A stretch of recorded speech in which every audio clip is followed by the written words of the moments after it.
You're listening to Blue Collar CEO, the podcast that's all about helping you build a better, more profitable, and more sustainable home service business. Each week, we'll cover a different topic that will help enable your company to move forward to success. And here's your host, Ryan Redding.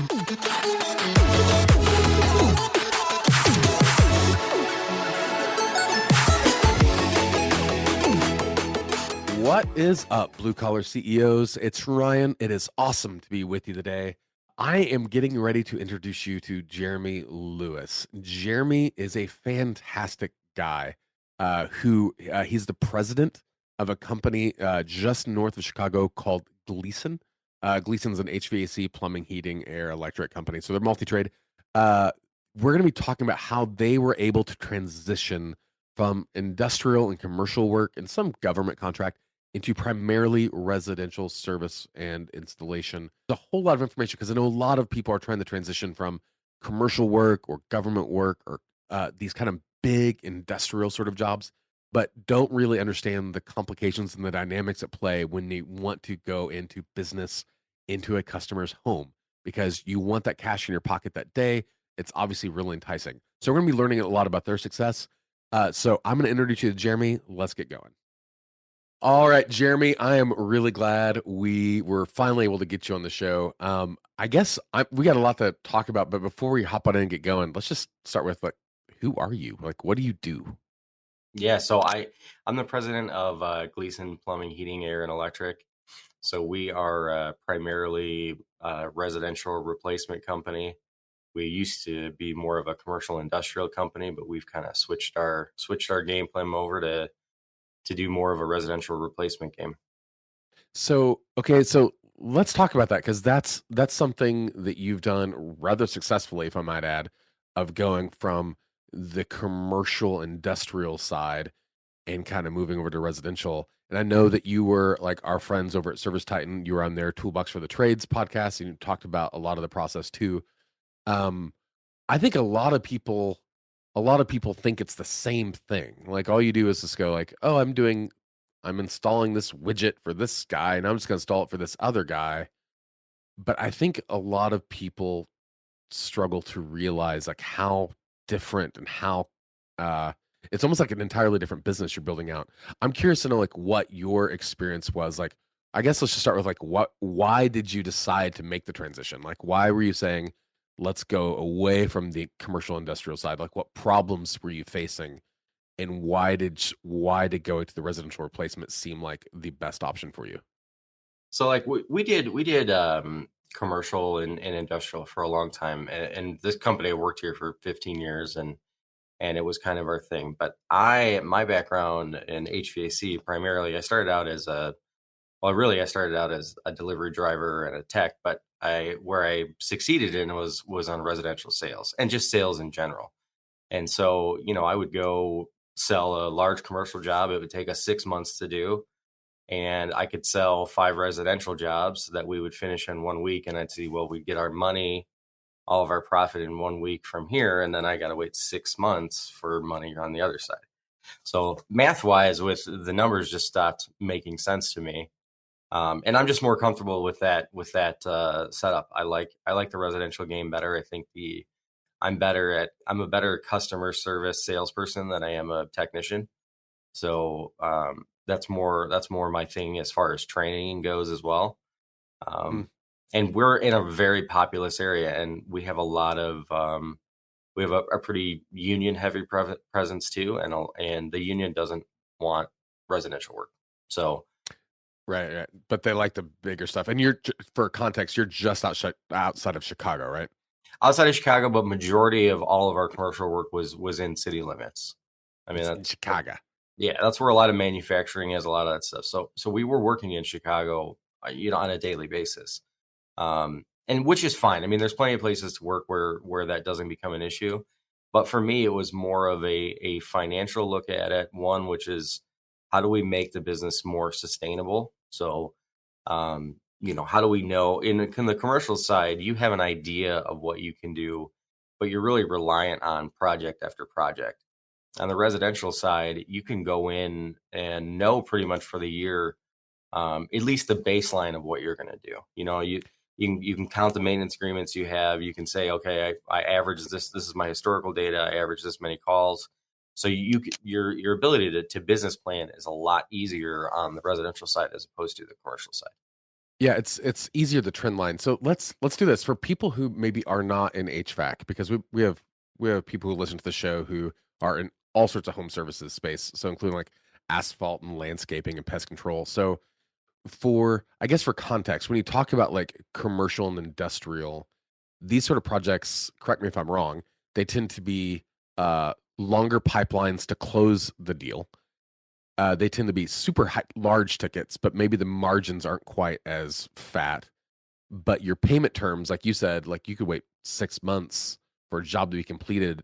But even then, you might not be paid on completion. You might have another 30, 60, I've heard of like 180 days sometimes after the work is done to collect 100% of the open invoices. When you talk about like what it's like to be in commercial and industrial space and like the ability to forecast, is that what you're talking about? Like you don't know exactly what's in the pipeline or what percentage you're going to close or how long it's going to take you to close, like Yeah. that there's just more variables that are up in the air? So like on the commercial side, even on service, there's some predictability with maintenance there. But yeah, mainly what it is if you're relying on a lot of projects like we were doing, and we did do a lot of commercial service, but we know, and I'm sure this is with every business model, your money that you make is on your installation of new things, like I'm sure the asphalt guy makes a lot more money redoing a driveway than he does doing a patch. So that's kind of our equivalency there. And yeah, you can, you meet with all the people there and you get in budget meetings with them and you think you have some sort of idea, but it's never guaranteed. And we did some government work as well. And government work, they can have it approved up until there's another election and then it'll get not approved. So we had that multiple times where, government contracts, like we're ready to start next week. And then it just happened to fall on election year. And then, all of a sudden the money's not there anymore. So and which is fine. I mean, there's ways to combat it, but it is that unpredictability where you've lost some control in this situation. You're really relying on the other people. Yeah, and it's funny because I've got friends who love government contracts, love them, and it drives me. I'm so confused because a lot of those RFPs, like the event horizon for when everything gets done, if it gets closed out because of all the political influences, it's madness. I can't imagine dealing with that headache and liking it. Some of it's okay. I mean, we used to do build gun ranges. That was our kind of niche. So we built a lot of gun ranges for the military. We did some in Iceland and Bahrain and all over the country. And those ones were okay because they were military funded. And generally once they've got the money and it has to do with pew-pews, they don't really mess with it too much. The stuff where we would get messed Did you just say pew-pews? Yeah. Yeah. I love it. Yeah, when it comes to guns and practicing with guns, our government is pretty good on money-wise there. Yeah, we're good at spending money on stuff like that, aren't we? Yeah. But where we would lose out on would be things that would be like projects through Johnson Controls, but it was a government project, or things where it would be maybe low-income housing and stuff. And unfortunately, a lot of those get deprioritized pretty quickly. And not to say we didn't do tons of excellent government contracts, because we did tons of really good ones that were paid well and was fine, but there still is a waiting period. And we've done work for some of the largest medical manufacturers, let's say. I don't want to say the name, but and they basically tell you, we're going to pay you in 120 days. If you don't like it, okay, yeah, let's do this, have fun. Right. So there's Walmart's like that too, right? I know people will avoid working with Walmart contracts because they're also notoriously slow. So I think people who maybe don't know the industry that you're in maybe have a better idea of like, okay, this is kind of the dynamics. Now, if you compare it to like residential service and replacement, how is it different? Like, you're not talking about long event horizons. You're not talking about these long payment terms. In what ways is the business model just fundamentally different compared to the commercial, industrial, government contracting world? Well, so from just the business standpoint, not anything else. The nice thing about residential is, things that we focus on are turnovers as far as for replacement and for high ticket items, and then maintenance agreements. So the way it's a little bit more predictable is, you can, first of all, you get use some historical context, what you've done in previous years. But if you don't have that, um, you know, you always kind of manufacture everything by week, so you can track everything. If you have a maintenance agreement with 1,000 people, that year you're going to have 1,000 opportunities to go see somebody. And if you do your stats right, and that, okay, well, if I see 1,000 people, generally I'm going to take 70% of them and turn them into a higher ticket. And then generally 30% of those we're going to turn into a sale. So it's just kind of going down the line. It's easier to manufacture that stuff. And also on the residential side, you can lean into warranties a little bit more because, generally if it's 10 years or less, that's something you have to maintain. And on the other side, the kind of selfish part of me that likes residential is, yes, we get paid on time, like immediately, which is quite possibly the best thing that you can do. I mean, that's the main thing, I would think. Like, your margins to be better, and you have cash when you're walking out the door. So, okay, so operational, I can see that the kind of impacts and the changes from a cash flow and finance standpoint 100% makes sense. You referenced something earlier, which I thought was interesting, but you breezed by it, and I'm not sure a lot of people give this credit. How is the way which a technician or a company representative of any type, the way that they interact with a customer, how is their personality and soft skills different in residential versus like commercial, industrial, government? So this is where the transition really sucks, because when I first started this transition, I had a business coach mentor that I was like, so we're a Nexstar company now. So but at the time we weren't. But I had talked to someone who said, you have to be comfortable with losing key employees, because you will when you make the switch. You have to be comfortable training, because you have to train your guys more than you have on soft skills. And you have to be really dedicated to building this educational culture inside of your company. So really the main thing is, while the guys still have to be technically savvy, in a commercial setting, generally they're not doing any of the negotiating. And if they do meet with somebody, it's generally a maintenance guy or a building soup. So you're not selling them, you're not doing anything for them.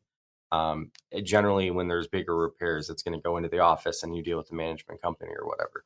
On the residential side, your guys, and I don't want to say they have to be salesmen, but they really do. But the other part of it is they have to be customer service people in front of people. Your attitude has changed from, okay, I just look at this box, I fix what's in the box, we replace the box, that's it. It has to change to, how am I doing a great customer service job? How am I informing the customer of all the possibilities that I can do? And how am I doing my job extremely thorough? And then at the end, you're going to have to talk to the consumer about either what their options are. And then you got to ask them, did I do a good job? And hopefully they give you a good review, or they do that. So your communication skills are almost just as important as your tech skills. And on the commercial side, you just don't have to have that variable in there. So making that transition over is really, you have to explain to your senior techs, hey, this is how we're going to do it now. We're going to carry an agenda card. We're going to do this. And, you'll get pushback. You just will. And so it's something you have to deal with in reality, knowing that you will lose some people. You'll be able to turn some people really well. And then if you do it right, you'll be able to hire new people who only have done things in your system, and they will become superstars. Yeah, and those guys pick it up easier. But yeah, I think so many leaders, managers, owners, operators, when they make a transition like that, they dramatically underestimate the importance of those soft skills going into the residential space. So let me ask this, from your experience now that you've done this a little bit, right? You flex some muscles, you have some really solid success. Do you feel like now, when you hire these technicians, do you hire people who are you more likely to hire someone who's got great soft skills, but then teach them the technical components? Or do you find someone who has the technical skills and then you teach them the softer skills? So generally, I hire for personality now more than anything else. So one of the big things that we did really well in this transitioning time was we built a classroom and we built a training lab internally Mm. in our building. We have full-time trainers, so we have the ability to train guys in there. So I rarely get someone off the street with 25 years of experience. Um, Frankly, I'm not really looking for them. That's not kind of my main thing. I am looking for younger guys, or it doesn't have to be younger guys. I shouldn't say it that way, but just guys maybe with life experience as opposed to necessarily HVAC experience, who have really great communication skills and who are willing to learn, because the biggest thing is the willing to learn part. There's plenty of people that come in and say, yeah, I'm a great tech and I can do this. And I'm good at, at my other company, I did whatever, and then we come in and, just have them, we do a lot of role play at the company. Mm. And, that makes people extremely uncomfortable. And, so we'll do like a small time with somebody and say, okay, hey, come to our service meeting, see how things are. And when they won't role play the first day, then you can already tell, like, okay, well, this is probably not for you. Not that you're a bad tech or you're great, you're just not a fit here. Right. So you got to prioritize those things over just, yeah, I can fix it, because I can fix it is great, but you got to be able to use your other skills as well. Do you think, or maybe how about this? From your experience going through this transition, do you think you would have been able to go through the transition as well as you have, both from a changing fundamentally the operational layout and structure, the cash flow, the way you hire, train, motivate, incentivize, like all those things, your employees? If Would you be able to do that as well if you continue to focus on commercial industrial and maybe had one or two service techs, like you just kind of dip your toe in service? Do you think you'd be able to effectively do both well if you just kind of like, I've got a guy who will run a few service calls for residential if we need him to? Like, So, or did you need that whole focus, that whole commitment, that whole buy-in? so about 5 years ago, so I bought the company and took over a little over 2 years ago.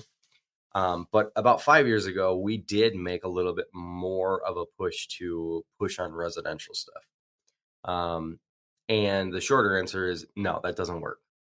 You just eh, you can there's plenty of companies that do both. I mean, we still do both a little bit. I still have some commercial customers they're great service customers, and I've kept them, like my kids' school, we've got stuff like that. Um, but it's the projects and things that we got away from, really. Um, but yeah, I mean, mainly we want to just kind of want to stick to that period that worked well, and having some commercial guys, some residential guys, unless you're so big or so separated where that comes, it's hard to do that. You kind of got to make the decision one way or another, and a lot of it has to do with the training. Mm. It's very hard to train somebody to be a great chiller tech and also go in and have the soft skills to do it. Those people exist out there, but they're not as common. So it was just harder. So when we took 2 years ago, we took that time period. We just said, well, we should decide an effort that we're going to put all our eggs in the basket, and we're either going to fail miserably or we're going to succeed. And those are the only two options. So it was not very effective. And then 2 years ago, when we said, okay, screw it. Anywhere farther than this, we're not going to go there. We're not going to take these projects, which it's hard to say no to millions of dollars in revenue. But it's not that bad. You just, you have to push through and just completely commit to it. And as long as you commit to it, it works out okay.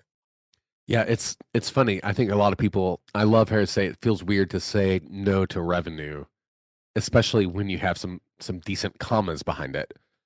And I think most people are like, if you see money in front of you, say yes, figure it out. Yeah.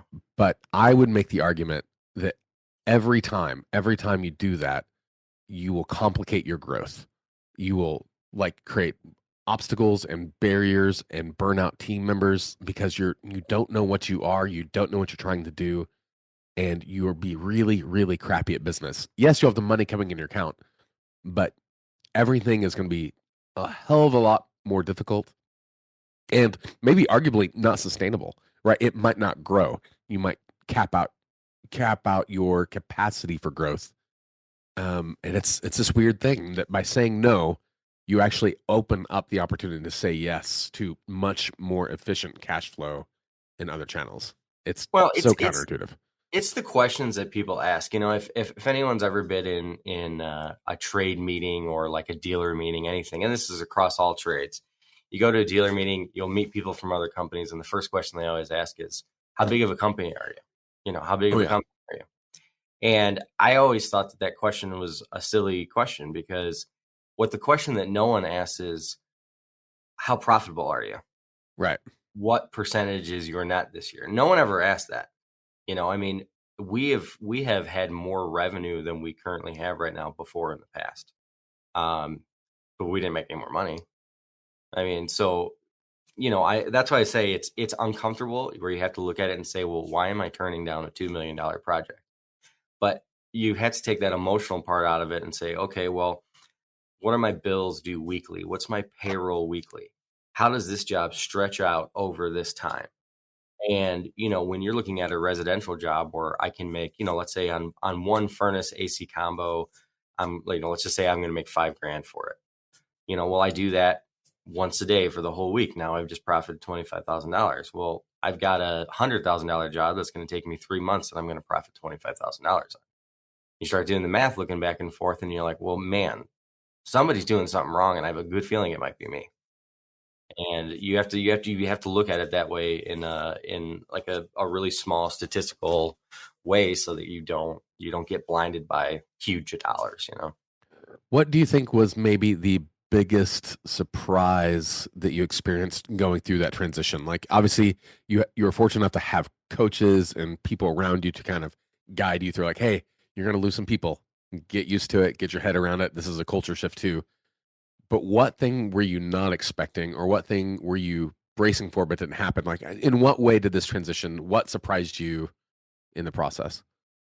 So I mean, I think there's two things. I think one was going through the first you know, let's say shoulder period without a project, you know, which was weird because, you know, when you're doing commercial work, generally you really never like have a slowdown period.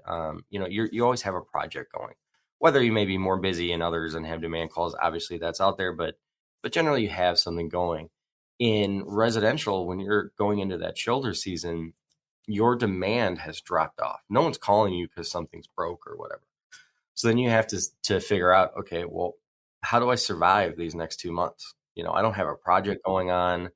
Maintenance calls are over. It's 50 degrees outside. No one's calling me right now. So that's the one. That's the thing where you're like, well, well, shoot. As much as you could plan for it, it's a shock. And for us, you know, the way you get out of it is one of the best things that we ever did was create a call center. And I think that's for all trades. You know, I mean, having a call center, having the ability to reach out to people. You know, like in the '90s, we used to have telemarketing rooms, right? You know, you'd have your telemarketers at night and whatever. Well, that doesn't really work anymore. Um, but so having a call center there to go through everything to make sure nothing slips through the cracks, that we're following up on every estimate, every service call, that we're going out and calling, asking people that if we have new things out, you know, if we have a new ad on social or something, we're following it up with mail and with calls as well. So that was like the biggest, I guess, surprise going in, was just how immediate that drop off can be, and that you have to outcreate that drop off. And for us, generally, it's through the call center, it's through you know, outreach, that kind of stuff. Yeah, I that's one of my simultaneously, especially when you get into HVAC, it is simultaneously my favorite and most hated thing about residential service is that the seasonality. The Yeah, reason I hate it is because it's so dark, it's stark, it's so dramatic. It's like there's a huge difference between February and July, right? Like huge. yeah, The reason I love it is because you always know it's coming.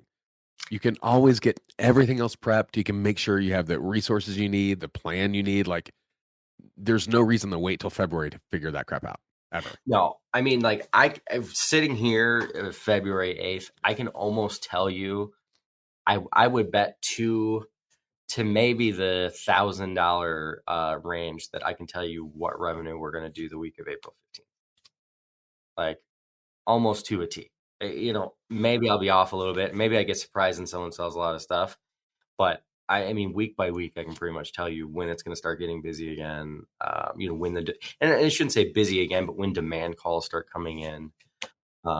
It makes your job, it makes the industry that we're in, it makes it a lot more predictable. And I think that's also why banks are very interested in us. Private equity is very interested in us because they're looking at companies that are sustainable during any economic climate and that have predictable income. And, there's not a lot of businesses that have predictable income. And the ones that do, survived very well over the pandemic. E-commerce, groceries, trades, those are all things that produce some sort of predictable income, and you can have an actual financial forecast on. Yeah, great point. There's obviously, I know we're just scratching the surface because you put a lot of work into the transition. You learned a lot through the transition. If somebody is curious or they're going through or starting to go through this process and they want to pick your brain about your lessons, insights, whatever your 2 cents might be for them, how might somebody reach you if they wanted to ask you questions? So LinkedIn is the best way. LinkedIn's pretty much the only thing I use there. You can find me, Jeremy Lewis, on LinkedIn. It says president, whatever, lease, and that's the best way to get it. I'm pretty responsive on messages and stuff there, and that's cool. Really the best way. And I've actually met, oddly enough, as someone who makes fun of people who use Facebook a lot. I've met a lot of really great people, just started out through messages on LinkedIn. And in fact, that's actually how I got into Nexstar as well, was listening. All the Nexstar guys are on LinkedIn. I don't understand it. Well, I was listening. I tried to get into Nexstar first, and they said, no, there's too many people in your area, whatever the case may be. You're not big enough. Okay, whatever. I listened to the CEO on a podcast, and he said, I only use LinkedIn. I don't listen to anything else, whatever. So I found him on LinkedIn, and I said, hey, man, I should be a Nexstar company, but you guys say that I can't be. And he's like, well, that's weird. Who'd you talk to? And then we went to the whole thing, and he's like, okay, he gave me a number. He's like, call this lady. She'll get you in. And I called her, got everything in, and then, I was good to go. They had to have a vote in my area to let me in. But, a couple weeks later, I was in. So you never know, who you meet through LinkedIn, where that takes you. It's an interesting place. Yeah, it really is. And I always love Nexstar. Every client I know that works with Nexstar is a top-notch company in general. Like the skills that they teach those companies are fantastic. There's a lot of best practices group, but to me, Nexstar is kind of in a class by themselves. Yes, Jeremy, I know you're busy, man. I'm really grateful for you taking the time to come on. I'll make sure that your LinkedIn is put in the show notes. And just for kicks and grins, I'll also put the Service Titan podcast you did too in the show notes also if somebody's curious. But dude, thank you for coming on. Congrats on all the success. I can't wait to see where you continue to go. Sounds good. Thank you. This episode was hosted by Ryan Redding, author of the book on digital marketing for plumbing and HVAC contractors, and founder of Levergy, the digital marketing solution for serious home service companies. You can subscribe to Blue Collar CEO on Apple Podcasts, Spotify, or wherever you get your podcasts. Visit us online at BlueCollar.CEO and find us on Instagram. And don't forget to subscribe and leave a review. Thanks for tuning in. We'll be back next week with another awesome episode. See you soon.